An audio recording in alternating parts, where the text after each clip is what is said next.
திருப்பரங்குன்றம் மலையில் தீபம் ஏற்றும் விவகாரம் வழக்கு விசாரணை 9ஆம் தேதிக்கு ஒத்திவைக்கப்பட்டிருக்கிறது. தீபம் ஏற்றும் விவகாரம் தமிழக அரசின் மேல்முறையீடு மனுவை தள்ளுபடி செய்து ஐகோர்ட் மதுரை கிளை உத்தரவிட்டிருக்கிறது.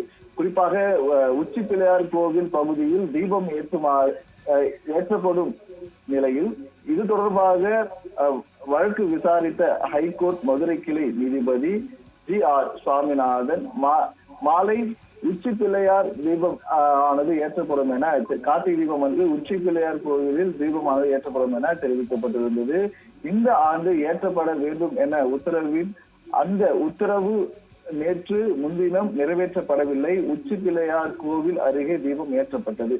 இது தொடர்பாக உடனடியாக அந்த நீதிபதி இடம் முறையிட்டு செய்யப்பட்டது. மத்திய பாதுகாப்பு படை மனுதாரர் ராம் ரவிக்குமார் உள்ளிட்டோர் சென்று தீபம் ஏற்ற உத்தரவிட்டது. ஆனால் நேற்று முன்தினம் இரவு திருப்பரங்குன்றம் மலையில் செல்ல யாருக்கும் காவல்துறை அனுமதிக்கவில்லை எனவும் தெரிவிக்கப்பட்டிருந்தது. நீதிபதி ஜி.ஆர். சுவாமிநாதன் உத்தரவு ரத்து செய்ய வேண்டும் எனவும் ஏன் மதுரை ஐகோர்ட் டிவிஷன் பெஞ்ச் மேல்முறையீடு செய்யப்பட்டு இந்த நிலையில் அதை நேற்று அவசர வழக்காக விசாரித்த நீதிபதி ஜெயச்சந்திரன் கே ராமச்சந்திரன் தள்ளுபடி செய்து உத்தரவிட்டார்.